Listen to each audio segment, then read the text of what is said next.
Hello student, स्वागत है आप सबका संस्कार इंग्लिश वर्ड चैनल पर। ठीक है, तो आज से अपन स्टार्ट करते हैं साइंस जो है क्लास 10th की, इसका चैप्टर फर्स्ट। तो चैप्टर फर्स्ट का ये अपन पहला पार्ट लेकर के आए हैं और इस पहले पार्ट में कवर करेंगे टोटल 10 क्वेश्चन। कितने क्वेश्चन कवर करेंगे? 10 क्वेश्चन। उसके बाद नेक्स्ट वाले पार्ट में अपन लोग 11 नंबर के क्वेश्चन से पढ़ेंगे।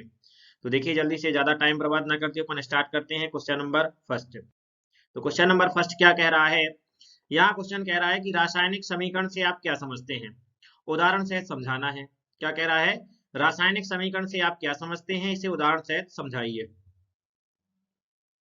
तो देखो, पहले मैं आपको डायरेक्ट तरीका से जो सिंपल लैंग्वेज होती है, जो क्लास में पढ़ाई जाती है आप लोगों को, उसमें बताया देता हूं कि रासायनिक समीकरण क्या है। तो यह है रासायनिक अभिक्रियाओं का प्रतीकात्मक निरूपण। क्या? रासायनिक अभिक्रियाओं का अगर हम प्रतीकात्मक निरूपण करते हैं तो उसे हम क्या कहते हैं? रासायनिक समीकरण कहते हैं। आप लोग चाहें तो नोट डाल करके लिख सकते हैं कि रासायनिक अभिक्रिया का प्रतीकात्मक निरूपण रासायनिक समीकरण कहलाता है। क्लियर हुआ? रासायनिक अभिक्रिया जो है उसका प्रतीकात्मक जो निरूपण होता है उसे हम क्या कहते हैं? रासायनिक समीकरण कहते हैं। जैसे मान लीजिए कोई अभिक्रिया है। क्या है? कोई भी रासायनिक अभिक्रिया है। जैसे उसमें कहा जाए कि हम एक सबसे सिंपल अभिक्रिया लेकर के चलते हैं। यहाँ पर मान लीजिए अपन ने मान लिया कि कार्बन और ऑक्सीजन, क्या माना है? एक सिंपल, बिल्कुल सबसे सिंपल अभिक्रिया लेकर के चलते हैं कि कार्बन और ऑक्सीजन आपस में क्रिया करके क्या बना लेते हैं? कार्बन डाइऑक्साइड बना लेते हैं। ये थी हमारी अभिक्रिया। क्या थी? अभिक्रिया। अब हम इस अभिक्रिया को सिंबॉलिक फॉर्म यानी कि प्रतीकात्मक रूप में लिख दें। तो प्रतीकात्मक रूप में अगर हमने इस अभिक्रिया को लिख दिया तो ये कहलाता है हमारा रासायनिक समीकरण। देखिए, जैसे अपन ने अभी बोला था कार्बन, और कार्बन के साथ ये जो कार्बन है ये किससे क्रिया कर लेता है? O2 से। तो ये अपन ने O2 से क्रिया करा दी और जाकर के बन करके क्या तैयार हो जाता है? तो ये बन करके हमारा तैयार हो जाता है CO2। ठीक है, ये कार्बन ने जाकर के जब ऑक्सीजन से क्रिया कर ली तब जाकर के क्या बन गया हमारा? CO2। तो ये जो लैंग्वेज में ना लिख करके हमने उसे सिंबॉलिक फॉर्म में लिख दिया, यानी कि प्रतीकात्मक रूप में लिख दिया, तो ये हमारा क्या कहलाया? रासायनिक समीकरण। क्लियर है? तो इसको दूसरा अपन एग्जाम्पल भी ले सकते हैं। इसके अलावा क्या कर सकते हैं? जरूरी नहीं है कि यही एग्जाम्पल लें। ये अपन ने बहुत सिंपल एग्जाम्पल लिया था कि कार्बन और ऑक्सीजन आपस में क्या हो जाते हैं? जुड़ते हैं तो क्या बना लेते हैं? कार्बन डाइऑक्साइड बना लेते हैं। ठीक है, अब देखिए एक नेक्स्ट एग्जाम्पल अपन ले रहे हैं दूसरा। जैसे अपन ने ये लिया कि हाइड्रोजन, हाइड्रोजन में ये H प्लस Cl क्या करते हैं? H प्लस Cl जब ये दोनों आपस में मिल जाते हैं तो क्या बना लेते हैं? तो ये बना लेते हैं HC और ये L। क्लियर? हाइड्रोजन और क्लोरीन आपस में मिलकर के क्या बना लेते हैं? HCl बना लेते हैं। तो यहाँ पर ये भी अपन ने सिंबॉलिक फॉर्म में लिख दिया इसको, तो ये क्या बन गया हमारा? समीकरण। ठीक है, तो इसे हम कहते हैं रासायनिक समीकरण। अब आ जाते हैं अपना, देखिए ये जो लिखा है अपन ने, जो परिभाषा है अपन ने लिखी, वो परिभाषा देखिए क्या कह रही है। किसी रासायनिक अभिक्रिया को समीकरण के रूप में उसके अभिकारक एवं उत्पादों का प्रतीकात्मक निरूपण रासायनिक समीकरण कहलाता है। ठीक है, तो ये जो अभी अपन बात कर रहे थे वो था। अब यहाँ देखिए, यहाँ एक दो नए शब्द अपन को देखने को मिल गए। क्या हो गए हैं? दो नए शब्द देखने को मिल गए हैं। और वो नए शब्द क्या है? नए शब्द हमारा है ये अभिकारक। एक नया शब्द हमें देखने को मिला अभिकारक, और दूसरा ये नया शब्द देखने को मिला है यहाँ पर उत्पाद। क्या मिला है? उत्पाद। तो पहले मैं आप लोगों को बता दूं कि अभिकारक क्या है। तो देखिए, जैसे अभिकारक है, अभिकारक जो कहलाते हैं क्या है? अभिकारक यानी अभिक्रिया में भाग लेने वाले। किसमें भाग लेने वाले? अभिक्रिया में भाग लेने वाले पदार्थ कहलाते हैं हमारे क्या? अभिकारक। ठीक है, अभिक्रिया में भाग लेने वाले क्या कहलाते हैं? अभिकारक। और जो बनकर के तैयार होते हैं, क्या होते हैं? अभिक्रिया में जो बनकर के तैयार होते हैं उसे हम क्या कहते हैं? उत्पाद कहते हैं। बात समझ में आ रही है? अभिकारक कौन होते हैं? तो अभिकारक वो होते हैं जो अभिक्रिया में क्या होते हैं? भाग लेते हैं। और उत्पाद क्या होते हैं? जो बनकर के तैयार होता है उसे हम क्या कहते हैं? उत्पाद। जैसे अभी हमने जो दो एग्जाम्पल लिए थे, पहला एग्जाम्पल था हमारा कार्बन और ऑक्सीजन। क्या था? कार्बन और ऑक्सीजन दोनों मिलकर के क्या बनाते हैं? Carbon dioxide. तो इस साइड कार्बन लिखा था और ऑक्सीजन लिखा था, दोनों एक ही साइड लिखे थे। तो ये जो दोनों हैं ये कहलाए हमारे अभिकारक। और बनकर के क्या तैयार हुआ था? तो बनकर के तैयार हुआ था हमारा क्या? CO2। तो CO2 हमारा क्या कहलाएगा वहां पे जाकर के? उत्पाद। ठीक है, चलिए यहाँ पर अपना एग्जाम्पल भी दिया गया है। देखो एग्जाम्पल क्या है यहाँ पर? NaOH। क्या है? NaOH, और NaOH का नाम क्या है? Sodium hydroxide. क्या है? Sodium hydroxide. जब सोडियम हाइड्रोक्साइड ने HCl लिखा, ये क्या लिखा है? HCl। HCl का मतलब है हाइड्रोक्लोरिक अम्ल। सोडियम हाइड्रोक्साइड हाइड्रोक्लोरिक अम्ल से जब क्रिया कर लेता है तो क्या बनाता है? ये सोडियम हाइड्रोक्साइड ने जब हाइड्रोक्लोरिक अम्ल से क्रिया की तो सोडियम क्लोराइड और जल बनाया। अब देखें, ये तो आप जानते हैं कि जो फर्स्ट वाला है, इसका फर्स्ट वाला ये इसके सेकंड वाले से यानी कि Cl से क्रिया करेगा। तो जब Na है, क्या है? Na पहले नंबर पे है, तो इस Na ने इसके Cl से क्रिया कर ली तो ये क्या बन गया? NaCl। क्या बन करके तैयार हो गया? NaCl। अब ध्यान से देखें, यहाँ पर ये OH है लास्ट में। क्या है? ये वो लास्ट में क्या बचा आपका? OH, और ये बचा इसका H। ये लास्ट में है अपना OH और ये बचा इसका H। ठीक है, तो अब ध्यान से देखें, ये आपके पास H कितने बचे हैं? एक H और एक H, 2H, और एक बचा है O, तो ये हो गया H2O। ठीक है, तो ये हमारा समीकरण क्या है? संतुलित भी है। तो ये थी हमारी रासायनिक समीकरण की डेफिनेशन। किसी को कोई दिक्कत? ठीक है, तो यहाँ पर आ गई रासायनिक अभिक्रिया के बारे में बात कर रहे थे, तो रासायनिक समीकरण हमसे क्या हो गया? बन गया। क्लियर? तो ऐसा इतना अपन ने ये पढ़ा कि रासायनिक अभिक्रिया जो है उसका प्रतीकात्मक निरूपण ही क्या कहलाता है? रासायनिक समीकरण कहलाता है। इसमें दो चीजें अपन ने नई पढ़ी थी। नंबर एक था अभिकारक और दूसरा था उत्पाद। तो अभिकारक यानी कि क्या होते हैं? जो अभिक्रिया में भाग लेते हैं, और उत्पाद जो होते हैं जो अभिक्रिया में बनकर के तैयार होता है उसे हम क्या कहते हैं? उत्पाद कहते हैं। जैसे यहाँ देखा जाए, अपन ने ये पहला एग्जाम्पल अभी लिया था अपना, ये सामने लिखा है, जैसे NaOH और HCl ये दोनों अभिक्रिया में क्या कर रहे हैं? भाग ले रहे हैं। तो यहाँ पर ये दोनों हो जाएंगे हमारे क्या? अभिकारक। और इस साइड जो NaCl प्लस H2O है, क्या है? NaCl प्लस H2O, ये दोनों हमें बन करके तैयार हो रहे हैं, तो ये कहलाएंगे हमारे उत्पाद। तो ये था हमारा क्वेश्चन नंबर फर्स्ट। अब ध्यान से सुने, जब हम क्वेश्चन नंबर सेकंड की ओर चलते हैं, कहाँ चलते हैं? क्वेश्चन नंबर सेकंड की ओर चलते हैं, तो क्वेश्चन नंबर सेकंड में हम जब सेकंड, थर्ड, फोर्थ और आगे चल करके पढ़ेंगे, तब यहाँ पर होता है रासायनिक अभिक्रियाओं के प्रकार हैं। क्या है? रासायनिक अभिक्रियाओं के प्रकार हैं। और रासायनिक अभिक्रियाओं के जो प्रकार हैं वो हम क्या करते हैं? डायरेक्ट तरीके से अगर एक एक करके समझते हैं, मान लीजिए संयोजन हो गया, उसके बाद वियोजन हो गया, और उस वियोजन को ही अपघटन कहते हैं। फिर आ जाता है हमारा विस्थापन है, द्विविस्थापन है, रेडॉक्स है। इन सभी को जब हम प्रॉपर एक एक से पढ़ते हैं, क्या करते हैं? एक एक तरीके से पढ़ते हैं, इसको पढ़ा उसको पढ़ा, तब तो हमें याद हो जाते हैं। लेकिन जैसे हम एग्जाम में बैठते हैं तब वो हमारा सब क्या हो जाता है? मिक्स हो जाता है। हो जाता है कि नहीं हो जाता? इसके एग्जाम्पल उसमें याद आने लगते हैं और उसके एग्जाम्पल इसमें याद आने लगते हैं। तो पहले नंबर हम उन पांचों अभिक्रियाएं जो है उनका बेसिकल फॉर्म क्या कर लेते हैं? यहाँ पर समझ लेते हैं। फिर उसके बाद अपन क्वेश्चन स्टार्ट करेंगे। ठीक है, तो चलिए इसका बेसिकल फॉर्म अपन क्या कर रहे हैं? समझ रहे हैं। बेसिकल फॉर्म अपना ये देखिए, ये आ गया, यहाँ पर दिखाई दे रहा है आपको। पहले नंबर पे आप देखिए, ये लिखा है A+B। क्या लिखा है? A+B। ठीक है, और यहाँ पर लिखा है ये सिंथेसिस। क्या लिखा है? सिंथेसिस, जिसे अपन हिंदी में बोलते हैं संयोजन। क्या बोलते हैं? संयोजन। अब आप देखिए, यहाँ पर देखो, मैं टोटल आपको एक बात बता दूं कि यहाँ जो A+B है, क्या है? A+B, तो ये टोटल क्या है? हमारे इस साइड है, तीर के निशान के साइड है, यानी कि ये कहलाएंगे अभिकारक। क्या कहलाएंगे? अभिकारक। और यहाँ पर जो बनकर के तैयार हो रहा है ये क्या हो जाएगा? उत्पाद। ठीक है, यहाँ पर ये भी अभिकारक हो जाएगा और ये यहाँ पर क्या हो जाएंगे? उत्पाद हो जाएंगे। ठीक है, तो इस साइड वाले जितने भी जो हैं ये सब के सब क्या हैं? अभिकारक। ये सब के सब क्या दिखाई दे रहे हैं आपको? अभिकारक। और इस साइड जो बनकर के तैयार हो रहे हैं वो सब क्या है? उत्पाद। तो देखें, पहला नंबर यहाँ पर लिखा है A+B। क्या लिखा है? A+B, यानी कि, और वहां पे जाकर के बनकर के तैयार हो गया AB। देखिए यहाँ पर ये दोनों अलग अलग दिखाई दे रहे हैं आपको, A अलग है और B अलग है, और लेकिन यहाँ पर जाकर के मिल गए। क्या हो गए?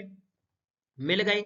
तो जब दो अलग अलग क्या अभिकारक, समझना बात को, मैं आप लोगों से डेफिनेशन बना रहा हूं यहीं से, कि जब दो अलग अलग अभिकारक आपस में संयुक्त होकर के, क्या होकर के? संयुक्त होकर के, यानी कि जुड़ करके एक नया उत्पाद बनाते हैं, और वो उत्पाद भी कैसा हो? सिंगल। कैसा हो? सिंगल, यानी कि एकल उत्पाद बनाते हैं, तब इस अभिक्रिया को सिंथेसिस यानी कि संयोजन अभिक्रिया कहते हैं। समझ में आई बात को कि नहीं आई यार? संयोजन का मतलब होता है योग, यानी कि जुड़ना। तो यहाँ देखो, हमारा A और B दोनों क्या हो रहे हैं? जुड़ रहे हैं कि नहीं जुड़ रहे हैं? यहाँ पर A अलग है, B अलग है, ये दो हमारे अलग अलग अभिकारक हैं, और जब ये दोनों आपस में मिल जाते हैं तो जो बन रहा है वो हमारा सिंगल यानी कि एकल उत्पाद है। तो इसकी डेफिनेशन क्या हो जाएगी हमारी संयोजन अभिक्रिया की, जब दो अभिकारक, दो या दो से अधिक भी हो सकते हैं, कि जब दो या दो से अधिक अभिकारक आपस में संयुक्त होकर के एकल उत्पाद बनाते हैं तो इस अभिक्रिया को हम क्या कहते हैं, संयोजन अभिक्रिया कहते हैं। ठीक है, चलिए यहाँ पर आ जाते हैं सेकंड नंबर का। सेकंड नंबर पे यहाँ पे देखो ये ए और बी इकट्ठा दिया गया है, क्या दिया गया है, इकट्ठा दिया गया है, और उस साइड जाकर के जो बन रहा है ए सिंगल है और बी सिंगल है। यहाँ से देखो आपको क्या पता चल रहा है, आप ही डेफिनेशन निकालिए यहाँ पर, एक उत्पाद, एक अभिकारक, क्या एक अभिकारक जब दो या दो से अधिक, क्या है, जब दो या दो से अधिक अभिकारक उत्पादों में क्या हो जाता है, टूट जाता है। एक अभिकारक जब दो या दो से अधिक उत्पादों में क्या हो जाता है, टूट जाता है, विभक्त हो जाता है, तो इस अभिक्रिया को क्या कहते हैं, वहां लिखा है डिकम्पोजिशन, यानी कि अपघटन अभिक्रिया। क्या कहते हैं, अपघटन अभिक्रिया, और इसी को ही हम कहते हैं, दूसरा नाम है हमारा वियोजन अभिक्रिया। क्या होता है, वियोजन अभिक्रिया। ठीक है, अब आपको एक बात बता दें, ऊपर वाले समीकरण और नीचे वाले समीकरण यानी कि दो दिए हैं आपको, एक बात समझ में आ रहा होगा कि इस साइड ये दोनों आपस में क्या हो रहे हैं, एक दूसरे के विपरीत हैं, यानी कि जो संयोजन अभिक्रिया है और वियोजन अभिक्रिया ये एक दूसरे की कैसी हैं, विलोम है। कैसी हैं, विलोम है। ठीक है, चलिए तीसरे नंबर पे आ जाते हैं अपना, ये लिखा है ए बी प्लस सी। यहाँ ए बी तो साथ में है लेकिन और सी क्या है, अलग है।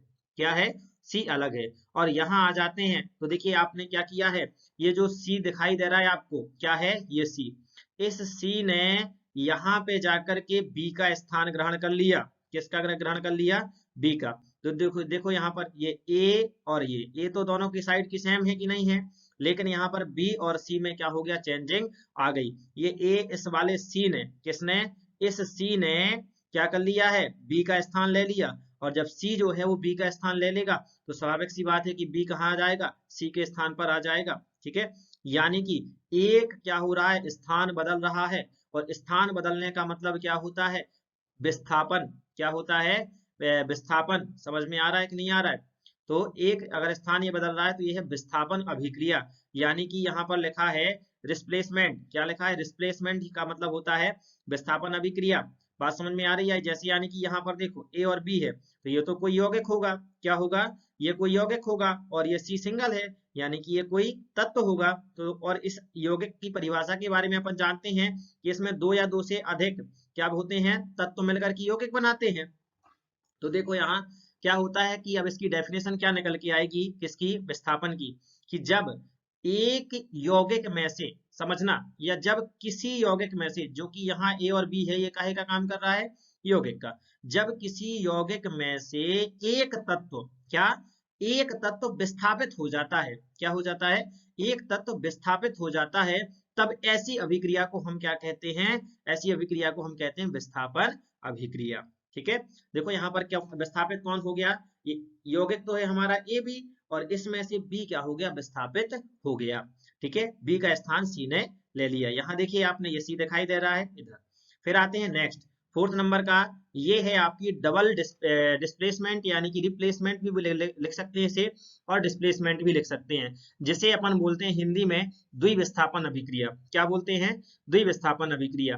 तो जो द्विविस्थापन अभिक्रिया है इसमें क्या होता है, आयनों का आदान प्रदान होता है। किसका आदान प्रदान होता है, आयनों का आदान प्रदान होता है। तो आयनों की आदान प्रदान का मतलब होता है धन ऋण की ओर और ऋण धन की ओर चला जाता है। तो यहाँ पर देखिए, यहाँ पर देखिए आप ये भी जानते हैं कि जो टोटल ए वाला हो, जो पहला वाला होता है, क्या होता है, पहला वाला ये धन वाला होता है, और दूसरा वाला ये होता है, ये किसका होता है, ऋण वाला होता है।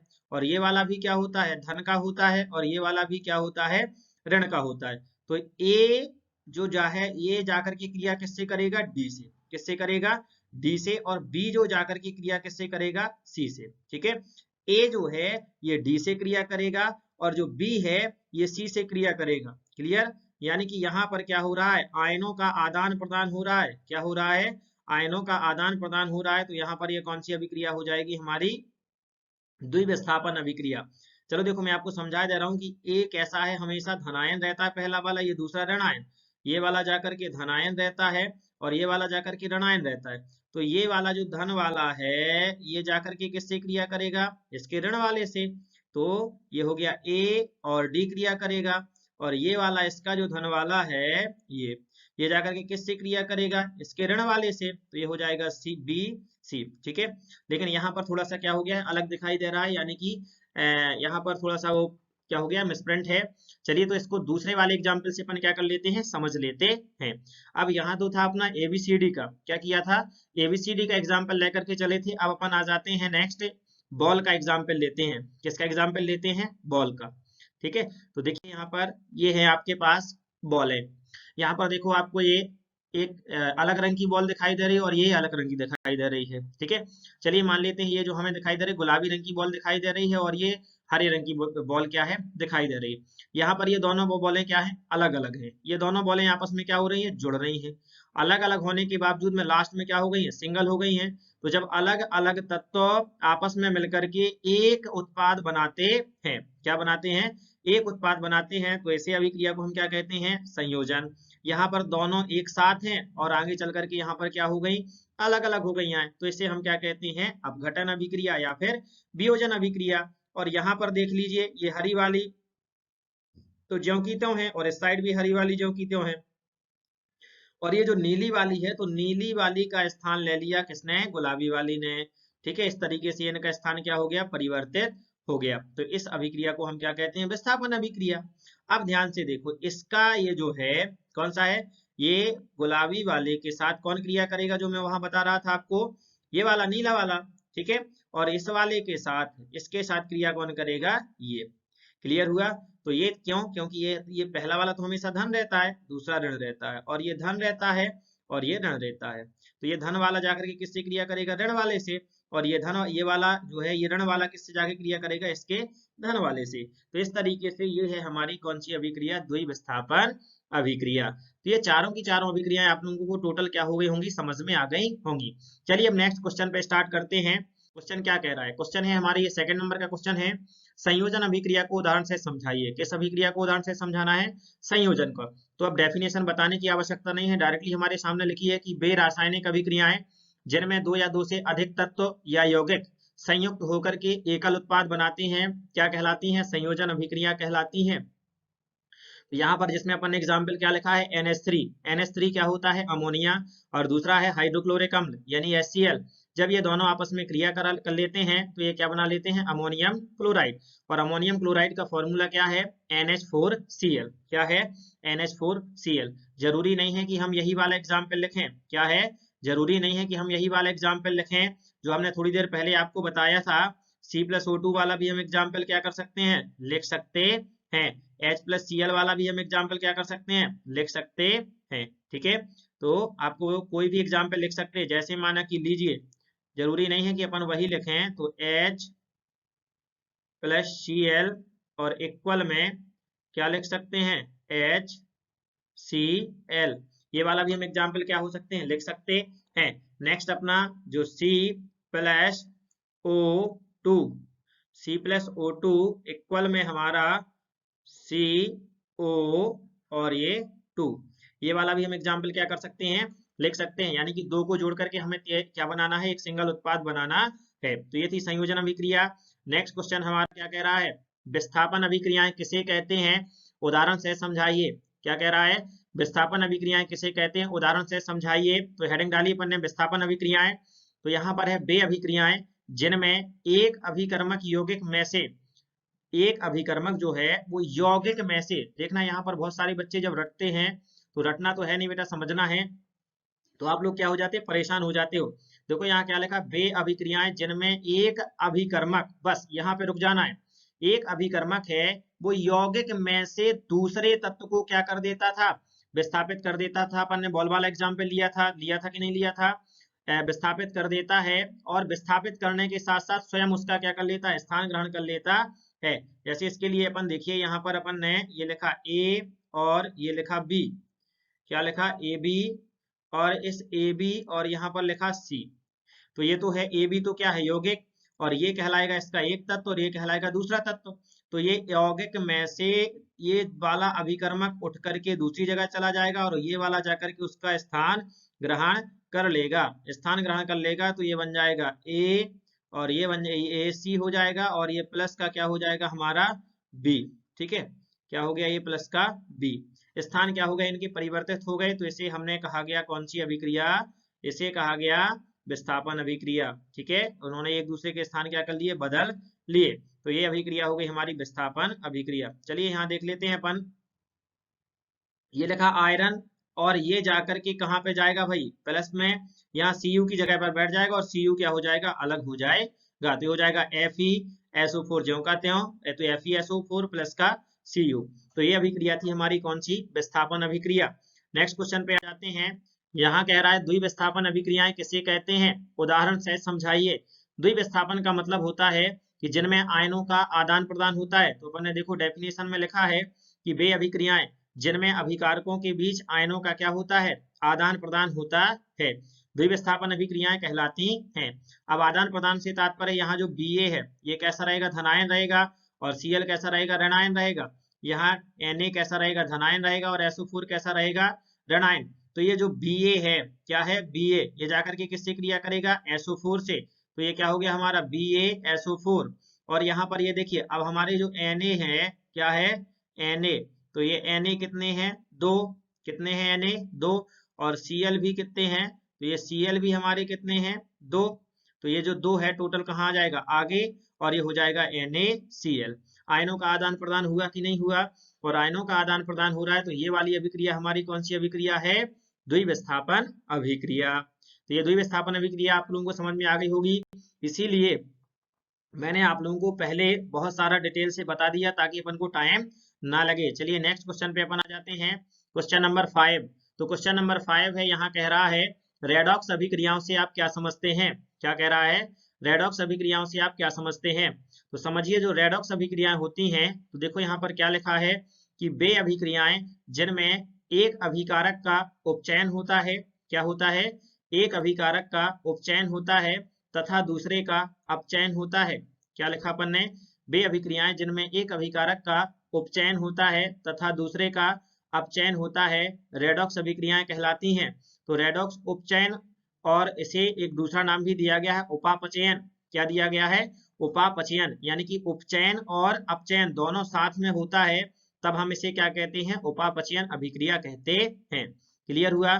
देखिए यहाँ पर ये लिखा है आपका उदाहरण, उदाहरण क्या लिखा है, Fe2O3, क्या लिखा है, Fe2O3 प्लस 3CO यानी कार्बन मोनोऑक्साइड इक्वल में हो क्या जाता है कि ये जो Fe है क्या होता है, ये जो Fe है इससे O2 यानी कि ऑक्सीजन जो है वो क्या हो जाती है, निकल जाती है, और ऑक्सीजन निकल करके वहां पर डायरेक्टली इस वाले ऑक्सीजन कार्बन मोनोऑक्साइड से क्या हो जाती है, जुड़ जाती है। तो यहाँ पर क्या बन करके, देखिए यहाँ पर ये Fe है, क्या है Fe, ये लिखा है आयरन, तो ये आयरन हो गया 2 Fe, और ये CO, और ये इस CO के साथ में जाकर के ये 3 और जुड़ जाता है, तो क्या हो जाता है 3CO2 हो जाता है। तो ये है हमारी कौन सी अभिक्रिया, रेडॉक्स अभिक्रिया। ठीक है, रेडॉक्स अभिक्रिया के बाद अपन नेक्स्ट वाले क्वेश्चन पे आ जाते हैं, ये क्वेश्चन नंबर 6 है। क्वेश्चन देखिए बहुत अच्छा क्वेश्चन है आप लोगों के सामने। यहाँ कह रहा है जुगनू रात्रि में ही क्यों चमकते हैं। ठीक है, या आप लोगों को इस क्वेश्चन को थोड़ा सा घुमा करके दे दिया जाता है कि जुगनू रात्रि में क्यों चमकते हैं। तो देखें, आप लोग बहुत सारे बच्चे अभी ये नहीं जानते होंगे कि जुगनू क्या होता है। ठीक है, जो ग्रामीण कल्चर से बिलोंग करते हैं वो तो जानते ही होंगे कि जुगनू क्या होता है अच्छी तरीके से। तो देखो ये है जुगनू, आपके सामने 3 चित्र जुगनू के दिखाई दे रहे हैं, एक ये नीचे दिखाई दे रहा है सबसे फर्स्ट नंबर पे, और ये दूसरा दिखाई दे रहा है, और यहाँ पे तीसरा ये बहुत बड़ा सा ये दिखाई दे रहा है। तो समझिए यहाँ पे जो जुगनू है आपको दिखाई दे रहा हो कि जुगनू के जो पीछे पीछे वाला जो हिस्सा है, पश्च हिस्सा यहाँ दिखाई दे रहा है कि नहीं दिखाई दे रहा है, यहाँ पर क्या होते हैं, एक प्रोटीन होता है, क्या होता है, एक प्रोटीन होता है, और ये जो प्रोटीन होता है ये एंजाइम की उपस्थिति में, क्या, एंजाइम की उपस्थिति में क्या कर लेता है, वायु से ऑक्सीकृत होकर के क्रिया कर लेता है, और एक रासायनिक क्रिया करता है, रासायनिक क्रिया के कारण इसमें प्रकाश उत्पन्न होता है। ठीक है, क्या होता है, प्रकाश उत्पन्न होता है, जिस वजह से जुगनू रात्रि में क्या होते हैं, चमकते हैं, क्योंकि रात्रि में तो होता है अंधेरा, और इनके अंदर क्या होता है, प्रोटीन होता है, क्या होता है, प्रोटीन होता है, और प्रोटीन जो होता है वो क्या करता है, एंजाइम की उपस्थिति में किससे क्रिया कर लेता है, ऑक्सीजन से, और ऑक्सीजन से जैसे ही इसने क्रिया की तो दृश्य प्रकाश उत्पन्न हुआ, और जो प्रकाश उत्पन्न होता है तो वो हमें क्या होगा, दिखाई देगा। तो यही कारण है कि जुगनू रात्रि में क्या होते हैं, चमकते हैं। ठीक है, तो देखो आपका राइट आंसर लिखा है कि जुगनू के अंदर एक प्रोटीन होता है जो एक एंजाइम की उपस्थिति में वायु से ऑक्सीकृत हो जाता है। यह एक रासायनिक अभिक्रिया है जिससे दृश्य प्रकाश उत्पन्न होता है, इसीलिए जुगनू रात्रि में क्या होते हैं, चमकते हैं। ठीक है, तो यहाँ पर आपको जुगनू चमकता हुआ दिखाई दे रहा है, यहाँ पर भी दिखाई दे रहा है, और यहाँ पर देखिए ये जाकर के जैसे इनके पंख खुले, क्या हुए, पंख खुले, पंख खुलने से यहाँ पर क्या होता है, वायु जो है, वायु वहां पर प्रवेश हुई, यानी कि वायु ने प्रवेश किया, और जैसे ही वायु ने प्रवेश किया तो यहाँ पर क्या हुआ, क्रिया प्रारंभ हो गई, और जिससे क्या होता है, प्रकाश उत्पन्न होता है, जो आपको यहाँ पर साइड में क्या हो रहा है, दिखाई दे रहा है। तो ये था अपना क्वेश्चन नंबर 6 है। जैसे कि मैंने आपसे कहा था कि अपन लोग इस वाली वीडियो में कितने क्वेश्चन कवर करेंगे, 10। तो यहाँ पर आ जाते हैं 7 नंबर के क्वेश्चन पे। 7 नंबर का क्वेश्चन कह रहा है, देखिए क्या है, वायु में जलाने से पूर्व मैग्नीशियम रिबन को साफ क्यों किया जाता है। अब बहुत सारे बच्चे जब हम क्लास में पढ़ा रहे थे कह रहे थे सर ये मैग्नीशियम रिबन क्या है, ये हमें समझ में नहीं आता है, आप दिखाइए दिखाइए।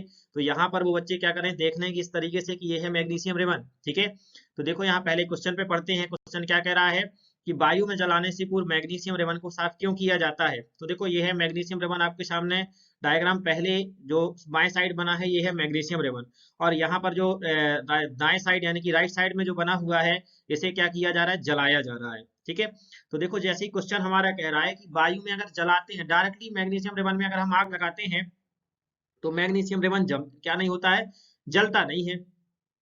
अब जलता नहीं है, और जैसे ही हम उसे साफ कर देते हैं, क्या कर देते हैं, साफ कर देते हैं, तो फिर वो जलने लगता है।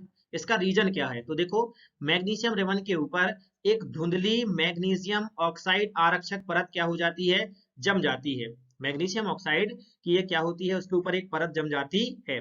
इसे हटाने के लिए, क्या करने के लिए, इसे हटाने के लिए वायु में जलाने से पूर्व मैग्नीशियम रिबन को क्या किया जाता है, साफ किया जाता है।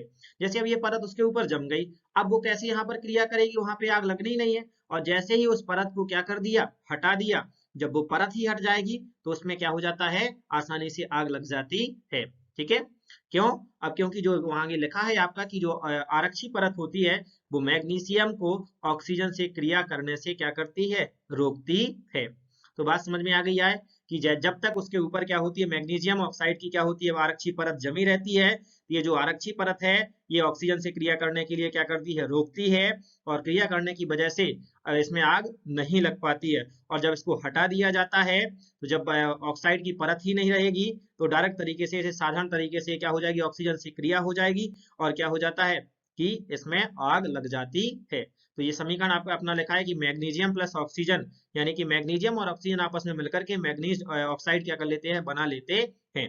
ठीक है, तो ये था हमारा आंसर। अब आ जाते हैं क्वेश्चन नंबर 8। 8 नंबर का क्वेश्चन ये कह रहा है कि जब लोहे की कील को, किस कील को, लोहे की कील को कॉपर सल्फेट के विलयन में डुबोया जाता है, क्या किया जाता है, डुबोया जाता है, तो विलयन का रंग क्या होता है, बदल जाता है। क्या हो जाता है, बदल जाता है। जैसे मान लीजिए हमने कील, लोहे की कील तो सब जानते हैं, उस कील को हमने लिया और कॉपर सल्फेट के विलयन में हमने क्या कर दिया, डाल दिया। तो कॉपर सल्फेट का जो विलयन है वो पहले कैसा होता है, नीले रंग का होता है। क्या होता है, नीले रंग का होता है, और कुछ समय बाद जो नीला रंग है वो किस रंग में कन्वर्ट हो जाता है, हरे रंग में। ऐसा क्यों होता है, हमें इसका रीजन बताना है। तो सुनिए, कॉपर सल्फेट का फॉर्मूला अपन जानते हैं, क्या होता है, CuSO4, और कील जो है काहे की है, लोहे की, तो लोहे का भी संकेत अपन को तब पता है कि आयरन, आयरन यानी कि Fe। और अपन जब विस्थापन अभिक्रिया पढ़ रहे थे, क्या पढ़ रहे थे, विस्थापन, तब उसमें अपन ने क्या किया था कि जो Fe था, इस Fe ने Cu को क्या कर दिया था, विस्थापित कर दिया था, और स्वयं उसका स्थान ग्रहण कर लिया था। तो जो CuSO4 था वो क्या बन गया था, FeSO4, और Cu क्या हो गया था, विस्थापित हो गया था।